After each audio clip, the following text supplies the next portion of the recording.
Goals are the vehicle for individual and collective change. Today's guest, Sebastian Terry, lives his life by this. This conversation was very inspiring, and my energy just went through the roof, and I've even set myself a bucket list item, which I will be ticking off tomorrow, and I'll tell you more about that, or if you follow along on my Instagram, you'll see what I'm getting up to. But I first came across Seb on Instagram. Good old Instagram works an absolute treat for finding incredible people.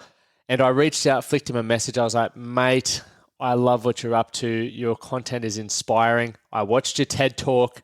I've set myself a list, and I found meaning and purpose through that. And I would love you to come on and share your story with you guys listening. And the legend he is jumped on and said, perfect, I'm in. So very grateful to Seb for giving up his expertise and just his life story on this one. We speak about finding meaning and purpose through setting goals and building and creating a list of things that you would love to experience, have, and the legacy that you want to leave behind. Before we dive in, I do want to remind you that we have 4 spaces left for our men's mindful workshop up in Toowoomba in Queensland. We are going to be teaching you leadership skills, giving you incredible experiences that help you build more leadership, more resilience, and show yourself what you're truly bloody capable of. To find out more information about that, just slide into my emails. The Strong Men of Value Academy. We're jacking the price up. It is going up. I've spoken about it the last couple of episodes, and we're doing that because the value is continuing to just go through the roof, right? We provide insane program to help you become the most physically fit version of yourself. And we tie that in with an incredible network of men who are thriving in so many areas of their life that you get access to, right? Along with all the mindfulness tool, the toolkit, really, all the tools and strategies to help you be the most mentally fit version of yourself as well. Now, this is going to be capped. As I've said, it's been capped. We've broken through that cap. We've opened more spaces. And now we've just been adding so much more to it that it's like, okay, here we go. Price increase. Let's add more value. Let's get more committed men like those of you who are listening, and just keep growing. Keep helping more men like you be the best version of themselves. Do something today to be better for tomorrow. And this could be that. If you're tuning in for the first time, make sure you hit that follow button. Leave a review. It's all extremely helpful and great to see all the reviews that are coming through. They're flying through at the moment, which is phenomenal. Thank you, gentlemen. That is enough for me. Let's dive into today's episode with Sebastian Terry. The Men That Can Project podcast, a podcast empowering career-driven men to live more fulfilling lives. We are here to challenge your beliefs, redefine success, and talk about the important stuff in a relatable way. Don't forget to subscribe and leave a review. My name's Lachlan Stuart. Let's get into it. So I'm 41 and I ride a skateboard, and I was skating to go to work out of a coffee shop here, which is, the done thing here in Venice Beach, LA. And I slipped up on a sandy bit of the path and fell over, which is so humiliating and humbling in front of this lady. And I felt so stupid. I was on my back like a turtle, and I looked at her. I didn't know what to say, and I just said to her, "Are you okay?" And she looked at me weirdly and said, "I'm fine. Are you okay? Like, you're the guy on the ground." And then I thought nothing of it, got to the cafe, limped to the cafe, opened up my laptop, and only half of it worked. And I thought, the screen was completely broken. And so I went to the Apple store to get a new Mac, or actually for them to fix it. And they were great salesmen. They said, well, you could spend $700 on this getting fixed, but it's a 2016. The new Air is here, and you'd only have to spend a little bit, that whole thing. So, yes, today's great quality of sound and video is brought to you by an expensive laptop. What a great mistake. It's all like it all just happened for this moment. Yeah, it did. You probably don't see it that way, but I'm like, this is fantastic. Yeah. Mate, but you're living the dream. I can't remember how I came across you, but I came across you about 6 months ago. and what you're doing with your bucket listing. And then I watched your TED talk and have been following you and shooting you random messages, which has been awesome. And I've even looked through your bucket list, and you've done some wild things. Some things that, I was like, I actually have never really thought about a bucket list. Yeah. But during your TED talk, you started talking about how it gave you purpose and meaning and connection and all these incredible things. And I was like, well, that's a space that I'm spending a lot of time in, but you just really simplified it and did it in such a way where it's like, you're so focused on living your best life and inspiring others to do that. For me, I was like, that sounds like exactly where I want to go. Yeah, well, I really appreciate you reaching out and for the support and nice words. It's funny. I think the term bucket list has been so commercialized over the years, and we think about things to do before we die, and our minds go straight to jumping out of planes or climbing mountains, which of course are fantastic goals. But I don't think that's not it. There's much more to it. I think a list of things is essentially, a bucket list, if you want to call it a bucket list.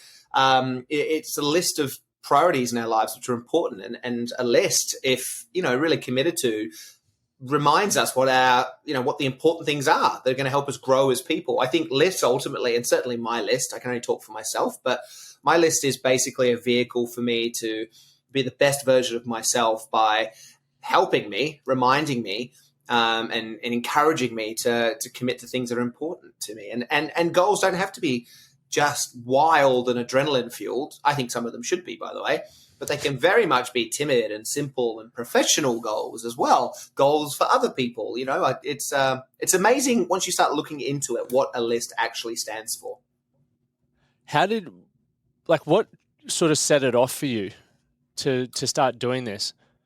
Well, I finished school in Barrenjoey, Avalon, on Sydney's northern beaches, and I had no idea what I wanted to do. My career advisor said go to uni, get a degree, so I did. Came out of that degree feeling just as lost as I did, at the beginning, but in more debt. And then I went backpacking overseas, and whilst overseas, I got a phone call from a friend in Sydney, and he broke the news to me that one of my close childhood friends growing up, a guy called Chris, who I'd gone to school with and played rugby with and had lots of beers with, Chris had just died overnight. It was a shock to the community. It was, of course, a tragic loss for his family, to all his friends. He just really was an absolute legend. And I think death sparks reflection, and first of his life for me, and then of my life. And I remember just thinking about his life. He was 24 years old when he passed. And I remember thinking, if he could do it all again, if he had another 24 years, would he change anything? And I just thought about his life and his way of being, and I don't think he would have changed anything. He was very comfortable in his skin. He did all the things that genuinely made him happy, rightly or wrongly, by anyone else's code. He lived a life that was values-driven, essentially. And then I turned that question, that hypothetical, on myself, and I just wondered, well, if today was my last day, I was 25 at that point, could I look back and say that I wouldn't change anything because, in a similar way, I was just living in a very authentic, values-driven life. And it was the first time I'd ever looked at my life from that perspective before. And I realized instantly, oh my gosh, I would change all of this. And so I decided to take it a step further and go, well, what would I change? So I got a piece of paper and pen, and that was the beginning of a list of things that I thought would make me smile more if I actually prioritize them. And onto this paper spilled one thing, 10 things, 20, 50, 100 things. And yeah, like a lightning bolt, like that aha moment that you'll often hear people refer to. I remember thinking, well, this is my opportunity to be happy because I'm not right now. And I thought, what could be more important than dropping everything in my life to pursue this? And so that is eventually what happened. That was the beginning of my list. That's unreal. And I love the power of, I guess, reviewing and checking in on where you're at within your life. Often we're so busy and so focused on where we're going. You go, I don't have time to just sit there for 10 minutes and meditate or write down what's going on in my head. But it's that slow down to speed up approach where you can gather your thoughts around what's important and where you want to go. mate, rip into that food. Don't let me hold you back on that. I simply salad. cannot eat a salad whilst we talk. Come on. and I'll tell you if you get anything in your teeth. All right, I'm gonna have one bite though. But what, a lot of people talk about doing this, right? Many people see people like yourself or various other people that they may follow on social media or within their own communities living incredible lives, doing what they say they're going to do. But then there's also the flip side of the pressure of getting a good job, having the house, the family, all of that sort of stuff. For you, what do you believe separated you from that to go, look, I am going to start ticking this list off?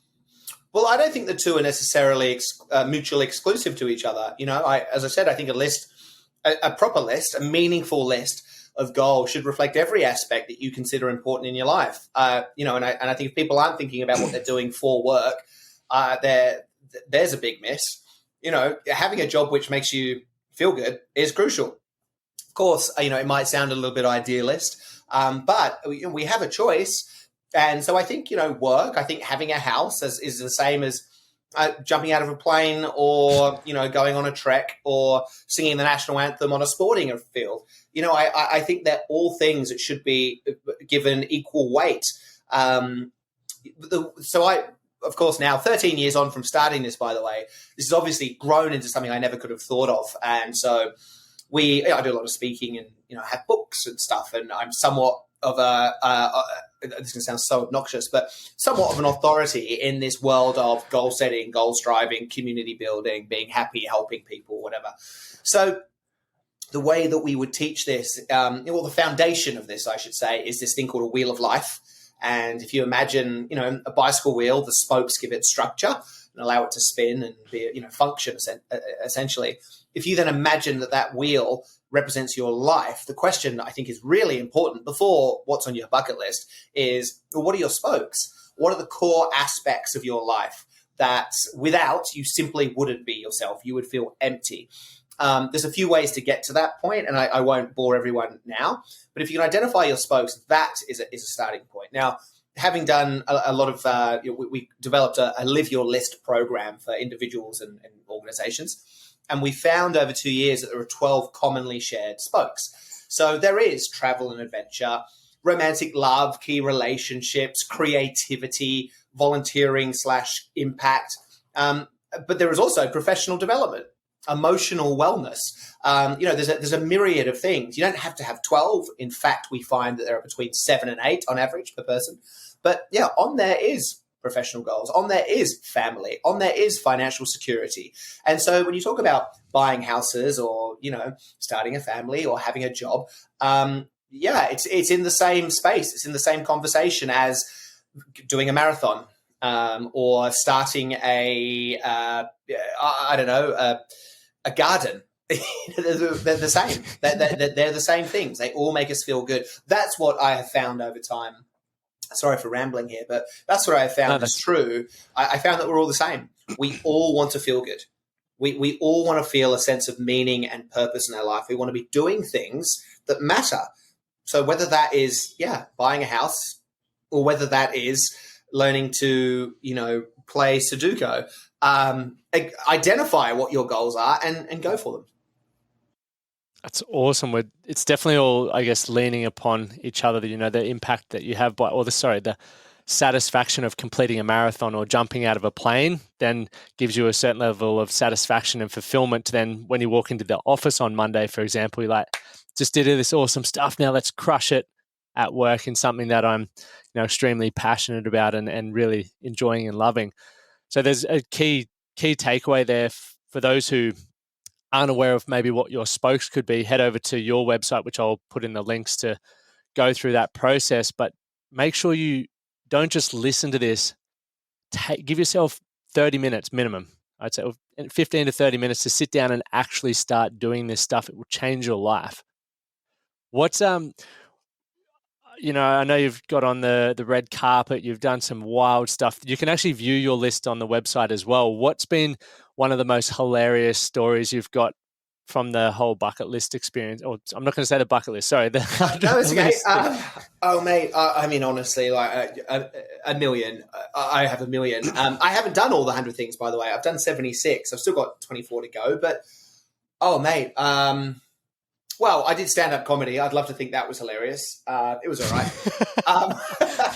um, dude, I don't even know where to begin with that question. I mean, I crashed the red carpet at the Cannes Film Festival. I lived with a tribe in Kenya for a week, a tribe who'd never seen white people before. I lived on a deserted island by myself for a week, surrounded by sharks every night. What was that deserted island like? I did see a little snippet of that. Talk me through that experience. It was absolutely idyllic and exactly how you would picture living on a deserted island to be. Like, if you think, that question, if you took 3 things to a desert island, what would they be? I had to consider that. It was great. It didn't end up being, well, I did take a ukulele.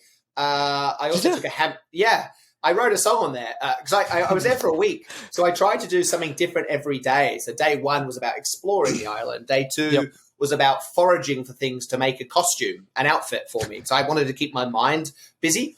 Day 3 was, what was day 3? Send a message in a bottle. So I bought a bottle of wine. I drank it. I drank it on the island. I had one hell of an evening. Then the next day, I brought a notebook and a pen, wrote a message, put it in there. I also bought some like glittery, shiny, reflective gold paper to throw in the bottle as well, so it would sort of shimmer. And then I put the cork back in, threw this bottle in the water. By the way, it was I was off the coast of New Caledonia, so I was like 2 hours on a very fast Coast Guard boat. I think it was about 55 kilometers off the coast. I mean, really, I couldn't see any other land. It was phenomenal. And I had images of, for those who don't know New Caledonia, it's sort of like in between. Well, it's only 3 hours off Australia, right, out off of Brisbane on the east coast, and yeah, I had images of it like getting to Russia or, floating somehow to Japan or, miraculously making it to the Faroe Islands. And anyway, on my note, I left my email and I said, I'd love to take you out for a beer, whoever finds this. I got an email about a month later, I think. Yeah, and it was from someone who had found it caught up on a reef about 3 miles from where I had dropped it off. And unfortunately, I never got to catch up with that person. But anyway, so I was just doing different stuff every day on that island, and it was incredible. It took me about 15 minutes to walk around. It was great. It was such a good experience. What's been one of the biggest or most important things that you've learned about yourself over the last 13 years since, really living out your values and your purpose through these incredible, I guess, experiences that you're deciding for yourself? I've discovered with anyone I've spoken to who has sort of followed their heart, the same thing that they do. And that is, I am entirely capable of doing anything I want. And that's it. I think as humans, unfortunately, we have this default condition, which I had for 25 years of my life, which is I'm not good enough, or I couldn't do that, or I was just fraught with, fear and anxiety at the idea of trying something that I might fail at. And all I did was try. I just finally tried. I gave myself permission to think about what I wanted to do, to reflect and analyze how I was doing. And from that, was able to see, well, I'm not going in a great direction here. And I chose to do a couple of things, 100. And everyone's list is different. You, by the way, don't need 100. You can have one thing. But if you just try, if you just focus on one thing and you try, you'll surprise yourself. And whether it's an out-and-out victory or whether you even just nudge yourself slightly further out of your comfort zone, you realize that we all are radically accountable for what we do in our lives. Can't control everything, of course, but you can respond. And if you're willing to take a punt on yourself, you will realize, I can do this. And that's what I've continually done for 13 years. So I think ultimately, yes, I've done tons of stuff from my list. It's great. And there's some funny stories in there and what have you. But really what I've been able to do is just sort of uncover or get a little bit closer to realizing, who I am. And that's the secret. I think that, not that you asked me, but if you were to ask me what I think the secret to happiness is, my answer, whether it's right or wrong, I don't know, but I believe it to be true. My answer is, if you're able to get closer to understanding who you are, and then you can unabashedly just be yourself in every single situation, you're doing well. And that's it. Mate, that was going to be my next question, Seb. That was awesome. It's like you were just picking up my mind. It's so true, though. Have you had moments throughout that 13 years? And I know you've made, I guess, you're speaking and you've got a whole lifestyle and business and everything built off the back of it. But prior to that, did you ever have moments where you're like, oh, maybe I need to go back to the traditional way of living, get a job and do all of that sort of stuff? Or once you got started, did you just never look back? Yeah, it's really interesting. It wasn't for me. I never saw it as stepping away from something that was safe. I just realized the way I had been living wasn't keeping me happy. So it really wasn't, well, I'm just going to put a pin in this for a second and I've got this as an option to come back. I genuinely left just wanting to be happy. I never thought anyone would know about what I was doing, by the way. I never thought I'd be on like a podcast, right? I never thought I'd have a reality show. I never thought that would happen. I never thought anyone would care. And it still actually doesn't matter, is actually the beautiful truth of it. But yeah, no, I did it because I genuinely was curious about what else was there. There must be something else that fills me with a feeling that's more uplifting than what I currently have. So I just went for it. I've never, ever, I've never thought, oh no, what am I going to do next? Oh, I'm going to have to go back. I've never thought that. And it's kept on going. I'm not the sharpest tool in the shed. I'm not the best looking bloke out there. I'm not the most athletic, I'm not lucky. I'm not brave. I'm not, I just think there is something out there for everyone if you're willing to actually have a good look at yourself in the mirror. And it might mean a drastic change as it was for me, or it might just be a little 1% change. But as long as you know, that's the most important thing. The shame of it is I'll ask a lot of people, what's on your list? What would you do if you could do anything? If nothing was impossible, what would you do? And the majority of the time people say, I've never really thought about that. And I used to be like that too. So a lot of people don't even know what it is they would rather. And unfortunately, we live in a world where so much is just put before us that if we don't think for ourselves, others will. And you will end up just following the blueprint of life that someone else expects of you. In fact, there's a book called Regrets of the Dying by Bronnie Ware. I'm reading that at the moment. Yeah. Oh, how are you enjoying it? Love it. I sent her a message the other day because it is just, it's a beautiful book. Really beautiful book. Yeah, I sent her a message too, actually. So she, for anyone who doesn't know, she was a palliative care nurse and she would interview everyone, right, who was coming to the end of their life. And she would always ask them, what's your biggest regret? And she basically came up with the 5 most common regrets of the dying. And the number one, do you know what number 1 was? Yeah, I do even have the book somewhere around here. But yeah, sorry, carry on. Well, I think number 1 was the biggest regret of the dying, according to Bronnie Ware, was living a life. I never lived a life true to myself. I lived a life others expected of me. And that's kind of what I'm alluding to with this, certainly was my story. I was just doing the things that people wanted me to do. My career advisor, go and get a degree. I did. All my friends, you should go backpacking now. So I did. I even started a company just because that was kind of expected. So I did. And then I thought, well, hang on, what about me? What do I want to do? So that's interesting. And for those who are interested, have you got that up now? I feel like you've just... I just Googled it. Yeah. Yeah. What are the other... I don't want to be. I don't want this to be a monologue. Me reciting. I like it. It's just come up with a book title. Okay, so the 5 regrets, or the top 5 regrets, are: I wish I'd had the courage to live a life true to myself and not the life that others expected of me. This next one is what I'm sort of going through the process in my own life and company at the moment. I wish I hadn't worked so hard. I think we live in that hustle culture. And for me, it's funny, I was reflecting on my company 18 months ago. And when I got to the point that I've been at for a fair while now, I was like, when I'm doing that, I'm going to be surfing, I'm going to be traveling more, I'm going to be doing all these exceptional things. And all I've been doing is working more and trying to get to the next level, the next level, the next level. And I think, to your point, a lot of that has come off the back of I'm living for other people and their perception of me and what I should be doing next, rather than slowing down and going, life's fucking good. What else do you want to do to sort of support your I guess success or drive in and throughout your career?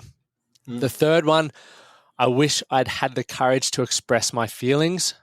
It's a big one. Mm. I wish I'd stayed. So this is where I'm up to. I haven't read this chapter yet.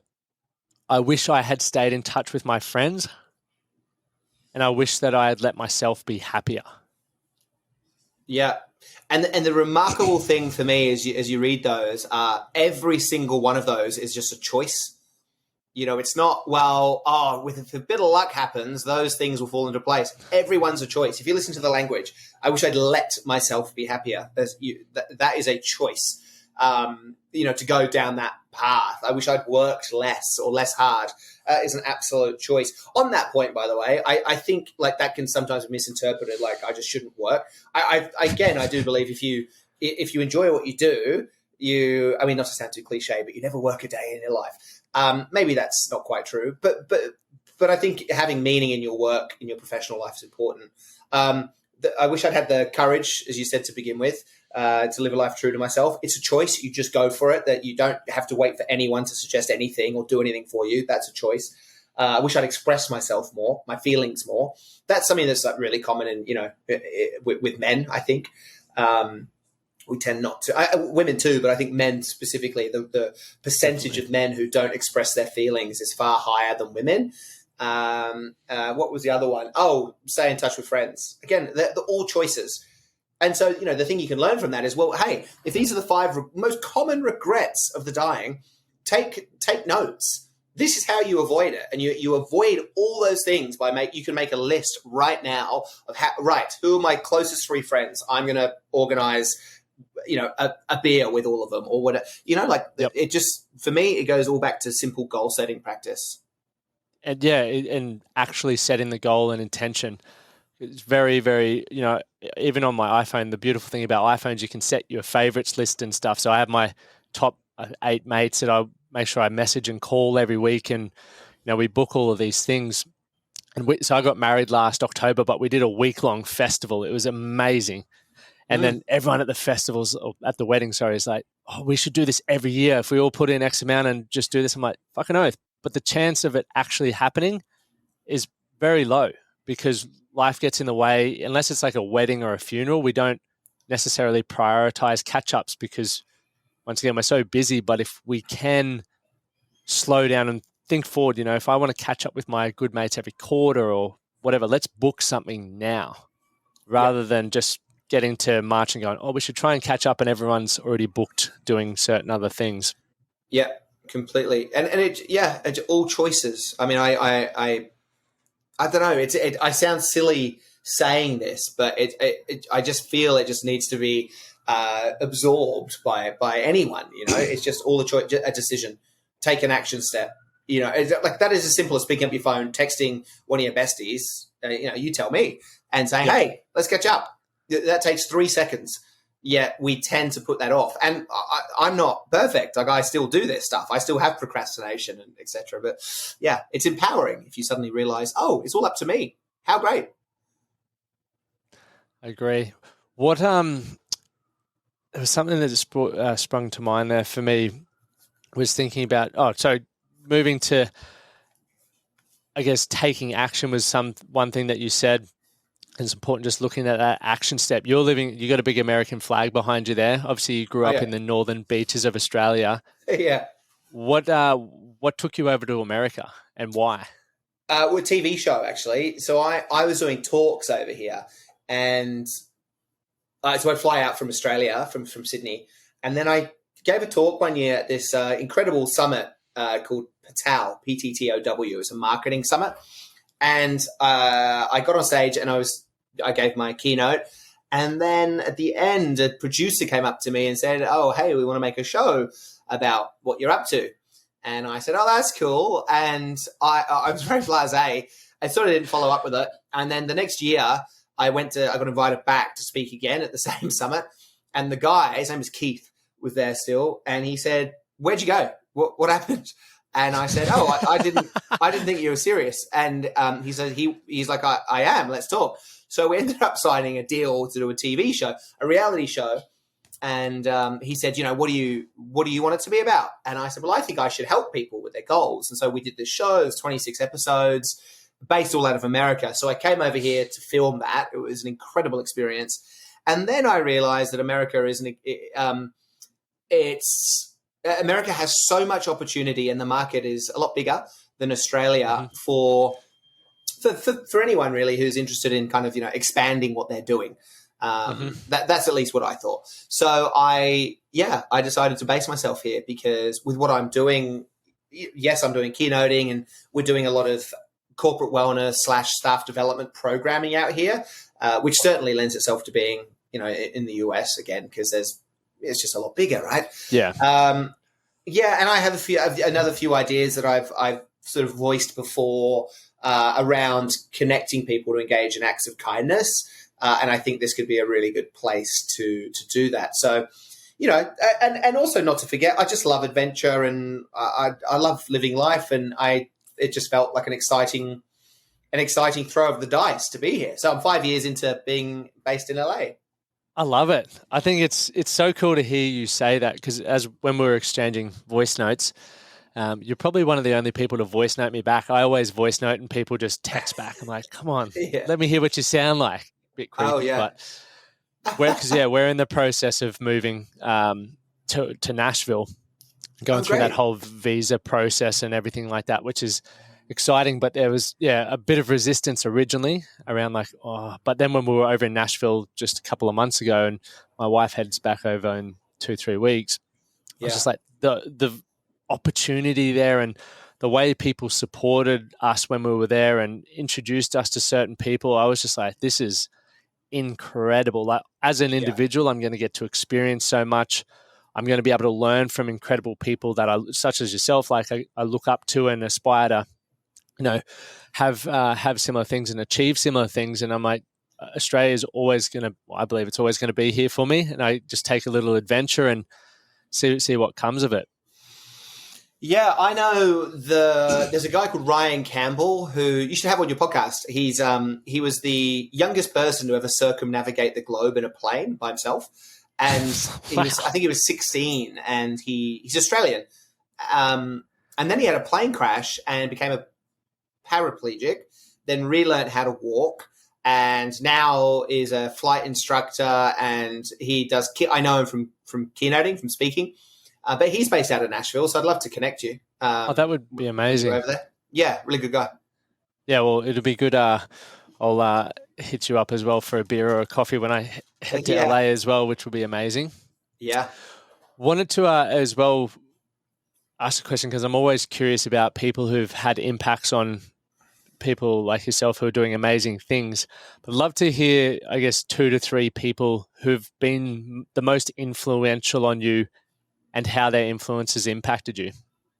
Yeah, it's such a great question. I always feel I always feel kind of like undergunned for this question because I always just think that I just sort of did this, and I feel I did kind of thing. It wasn't because of anything or it wasn't because of anyone's advice in the first place. But with that said, I'm realizing that's probably less true. I think, my dad, for example, he used to have this saying, it's better to live one day as a wolf than 1,000 as a sheep.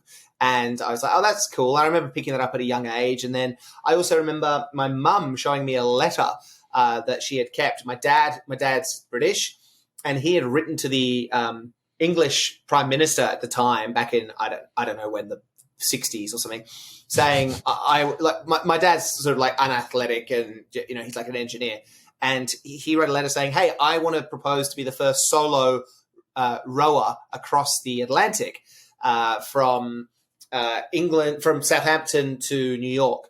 And the British Prime Minister wrote back to him and said, we're not interested in sponsoring or being involved because someone's already done that from New York back to Southampton in the other direction. And I was just like, what? Dad did that? So I think it was definitely some kind of course, influence there. I've always been really inspired, just, in the same way most of us are, I'm sure, by hearing these incredible journeys that people take on. Not necessarily, of course, like you think of like Muhammad Ali or, Richard Branson or, anyone. But I just like I don't know, I get really inspired by just everyday people who might not have done the greatest thing in the planet. They haven't cured cancer, but they've taken on a personal challenge themselves. And I just love to hear that. I'm really I'm very inspired by people who are passionate about what they do. Incredibly inspired. I love it when I talk to people, and it could be anybody in the street who is just pursuing their passion, and you can just see it's full of life about whatever it is they're doing. And for me, it's those little things along the way, like those interactions and those people that that really inspire me. Because I think there's a ripple effect to this. There's a ripple effect to passion. If you speak to someone who's really passionate about what they do, you can't help but feel inspired. You walk away going, well, what do I want to be passionate about? And then, of course, you're like, well, how can I help them? So I really think in that sense, passion inspires passion.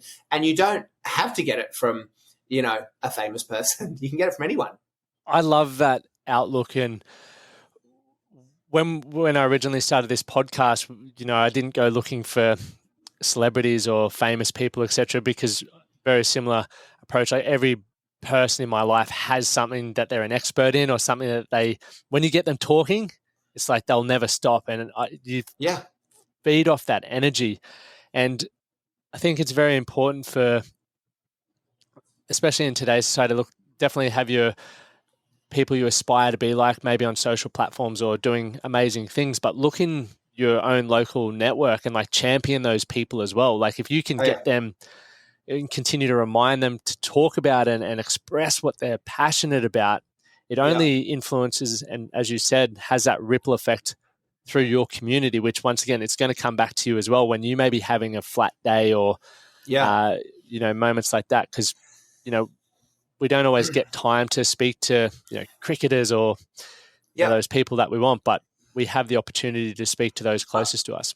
I've never said this before, publicly. And by the way, it's nothing profound, but I watched this documentary last night called, I think it was called The Greatest Race on Earth, maybe. It's a Netflix doco on the time that Australia won back the America's Cup, the Sailing Cup, from the Americans. I think they had won it for 132 years straight. And do you know this? No, I have not heard about it. So there's a sailing race, which to this day is turned into that, those super fast yachts with hydrofoils and what have you. But back in the day, I think it started in the 1800s, and America had started it out of Newport, Rhode Island, on the east coast of the US, and they won against Australia every year. They won it 132. I think it's every year, but they won it 132 times. So basically, the documentary follows the story of how Australia won it back. I was going to say ragtag bunch of guys. That's not true. They're actually, very smart. Some were very skilled sailors. But there was a certain spirit about these Australians. I think there might have been 12, 15 of them who made up this crew, who designed this new keel. They were very innovative. They thought outside the box. They had that real Aussie mongrel. I was so inspired watching this documentary about what these guys did. It was a best of 7 series. The Americans tried to sabotage their boat. They tried to get them thrown out. They created stories because Australia had won. I think we had won the first race 1-0. And the Americans were scared. And then the Americans came back and suddenly it was 3-1. And all they needed to do was win one more to win the series. And Australia, through being Australians, because we are that cattle dog, we are the rich red earth that is Australia. We are the rats of Tobruk. We have that mongrel in our psyche that I don't think everyone has. And I think that's something for those Australians listening. I hope this resonates. And maybe I sound like a crazy person, but I feel we have that as a default, that extra gear where we can go, you know what, against all odds, I don't care if I'm the underdog. I don't care if this looks very unlikely. I'm going to have a crack. And more often times than not, when we as people have a crack, we get there. And learn something along the way and maybe pivot in another direction. But anyway, that is a great documentary. And of course, the end to that story is it was 3-3 in the end. That it was the last race to win the 7th race of this series, and Australia won. We were behind the whole race, and then we zipped past them in the end because we're Australians. And oh my God, it was good. So yeah, I get inspired by things like that. I'm going to watch that for sure. Yeah, it's really good story. Yeah. There's a few, and the way you told it, mate, I was like, this is perfect. This is a question for myself.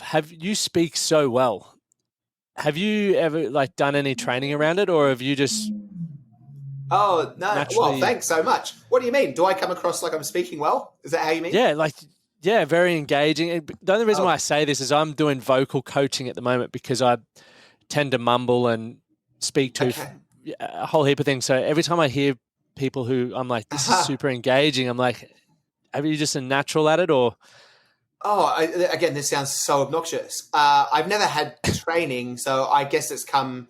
I guess it's come naturally. What I have discovered is that I do enjoy storytelling. I do really enjoy relaying a point of view, or a thought or a story. But it's got better over the years. I've been very lucky. I've been speaking on stages for 11 years, so you have to get the repetition in, as with anything, to get better at it. So I've definitely got better, but I haven't had any training. Although I bumped into, well, not although, side note, I had a conversation with a guy called Vin Yang the other day. I Vinyang? don't know, have you heard of Vin Yang? No, I've never. So this almost goes back to your other question of who inspires me. I speak to tons of people in this world of, quote unquote motivational speaking. And, they're all just normal people, which is great, which is thankfully, that's why I'm here. I'm normal. But I spoke to this guy, Vin. He's an Australian magician who is a formidable speaker on stage. And he talks about the power of the voice and the throat, and how it's your tool for relaying and communication. And I did a bit of research on him and got in touch with him just because I was so impressed. And he does a lot of this voice training and speaking training. For anyone who's out there listening, or if you're even interested, you should hit him up. He is an incredible orator. But I thank you for saying that I'm all right too. It's nice. No, I'm just curious because I'm always looking to see what people are doing to improve certain things. And obviously, as a podcaster and you're a speaker, like our voice is extremely important, and I want to use it to be more engaging and more influential with how I tell story and what I talk about. So you're very good at that. So I was just curious, which is epic. A final one.